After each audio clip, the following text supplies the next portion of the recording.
Hey friends, we're going to be reading some more Number the Stars. Today we are on chapter 16. So today while we read, I want you thinking about lessons and specifically what lesson is learned. So Uncle Heinrich is going to talk to Annemarie and kind of fill her in on some of what she didn't know about the group's journey. She's going to learn an important lesson about what it really means to be brave, which we know is something Annemarie has been concerned about throughout this book. Now, while we read today, we're going to come across the word hastily. Hastily. It means quickly or speedily. That word again is hastily. So we are on chapter 16 on page 120. It's titled, I Will Tell You Just a Little. Poor Blossom, Uncle Heinrich said, laughing after dinner that evening. It was bad enough that your mother was going to milk her, after all these years of city life. But Annemarie? To do it for the very first time? I'm surprised Blossom didn't kick you. Mama laughed too.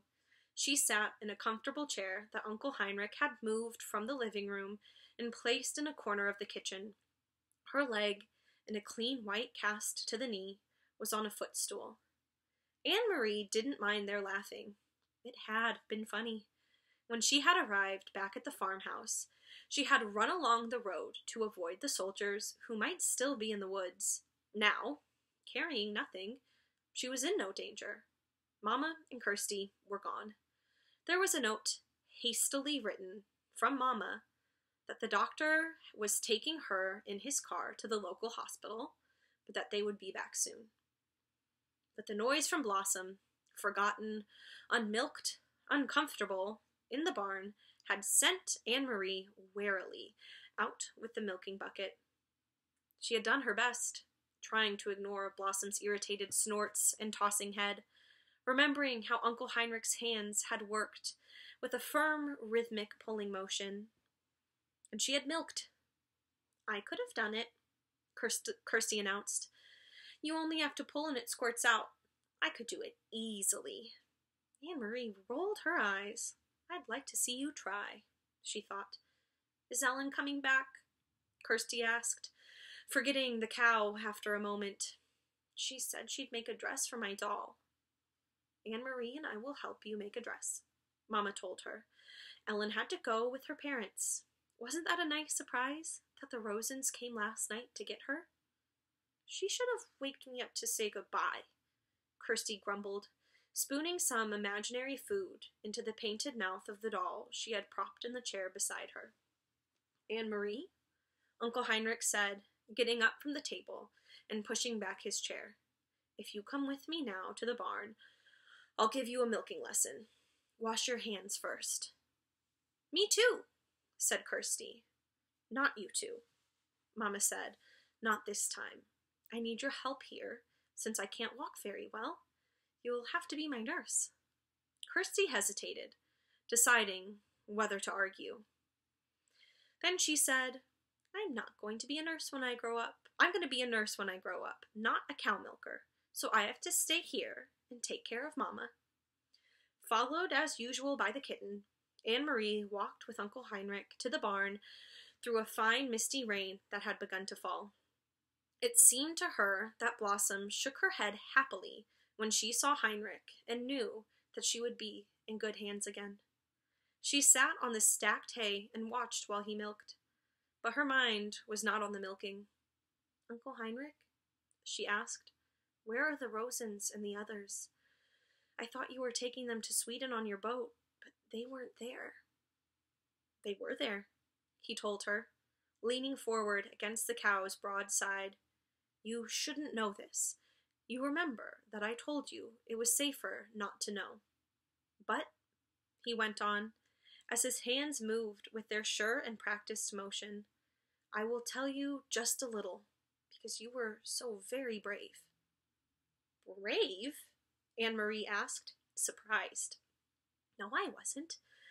I was very frightened. You risked your life. But I didn't think about that. I was only thinking of... He interrupted her, smiling. That's all that brave means. Not thinking about the dangers, just thinking about what you must do. Of course you were frightened. I was too today. But you kept your mind on what you had to do. So did I. Now let me tell you about the Rosens. We're going to pause there for a second. So I see that Annemarie has learned an important lesson about bravery from Uncle Heinrich. And I know that Annemarie was really concerned about getting to the boat and making sure everything was safe there. And she realized that she wasn't really thinking about what was dangerous. She was only thinking about helping others because she knew that was the right thing to do. And what Uncle Heinrich is saying is that being brave means not thinking about the dangers, but only thinking about what you must do. Okay, we're going to be back on page about 122 on the words many of the fishermen. Many of the fishermen have built hidden places in their boats. I have too, down underneath. I have only to lift the boards in the right place, and there is room to hide a few people. Peter and others in the resistance who work with him bring them to me, and to other fishermen as well. There are people who hide them and help them along the way to Galilee. Annemarie was startled. Peter is in the resistance? Of course, I should have known. He brings Mama and Papa the secret newspaper, De Frat Dansk, and he always seems to be on the move. I should have figured it out myself. He is a very, very brave young man. Uncle Heinrich said, they all are. Annemarie frowned, remembering the empty boat that morning. Were the Rosens and the others there then? Underneath, when I brought the basket? Uncle Heinrich nodded. I heard nothing, Annemarie said. Of course not. They had to be absolutely quiet for many hours. The baby was drugged so that it wouldn't wake and cry. Could they hear me when I talked to you? Yes. Your friend Ellen told me later that they heard you, and they heard the soldiers who came to search the boat. Annemarie's eyes widened. Soldiers came? She asked. I thought they went the other way after they stopped me. There are many soldiers in Galilee and all along the coast. They are searching all the boats now. They know that the Jews are escaping, but they are not sure how, and they rarely find them. The hiding places are carefully concealed, and often we pile dead fish on the deck as well. They hate getting their shiny boots dirtied. He turned his head toward her and grinned. Annemarie remembered the shiny boots confronting her on the dark path. Uncle Heinrich, she said, I'm sure you are right, that I shouldn't know everything. But please, would you tell me about the handkerchief? I knew it was important, the packet, and that's why I ran through the woods to take it to you. But I thought maybe it was a map. How could a handkerchief be important? He set the filled pail aside and began to wash the cow's udder with the damp cloth. Very few people know about this, Annemarie, he said with a serious look. But the soldiers are so angry about the escaping Jews and the fact that they can't find them that they have just started using trained dogs. They had dogs, the ones who stopped me on the path. Uncle Heinrich nodded. The dogs are trained to sniff about and find where people are hidden. It happened just yesterday on 2 boats. Those damn dogs, they go right through the dead fish to the human scent. We were all very, very worried. We thought it meant the end of the escape to Sweden by boat. It was Peter who took the problem to scientists and doctors. Some very fine minds have worked day and night trying to find a solution, and they have created a special drug. I don't know what it is, but it was in the handkerchief. It attracts the dogs, but when they sniff at it, it ruins their sense of smell. Imagine that. Annemarie remembered how the dogs had lunged at the handkerchief, smelled it, and then turned away.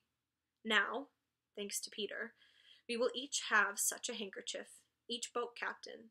When the soldiers board our boats, we will simply pull the handkerchiefs out of our pockets.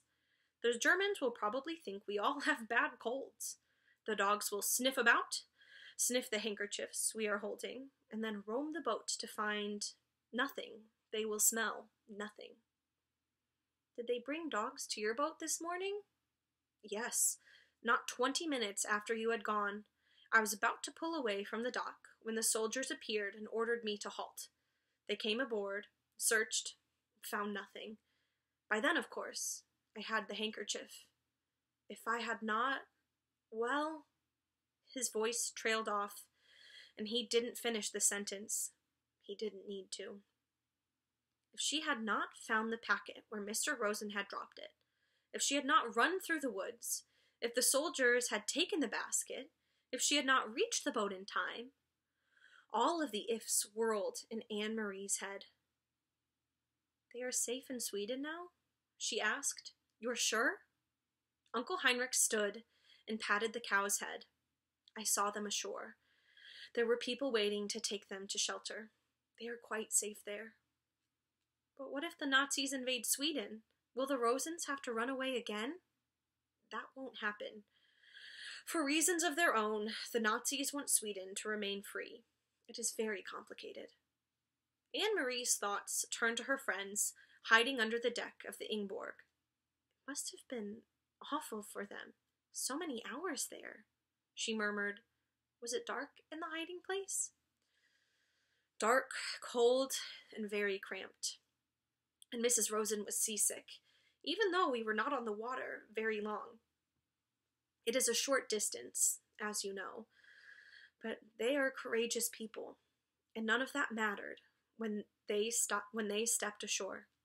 The air was fresh and cool in Sweden, the wind was blowing, the baby was beginning to wake as I said goodbye to them.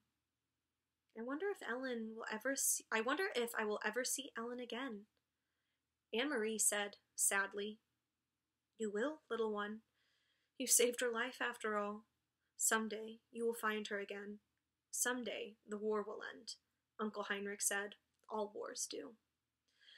Now then, he added, stretching, that was quite a milking lesson, was it not? Uncle Heinrich, Anne-Marie shrieked, and then began to laugh. Look, she pointed. The god of thunder has fallen into the milk pail. Okay, so we're going to stop there. So the question I'm going to ask you at the end of the chapter is, what would have happened if Anne-Marie had not gotten the packet to Uncle Heinrich? So we now know how important that packet was.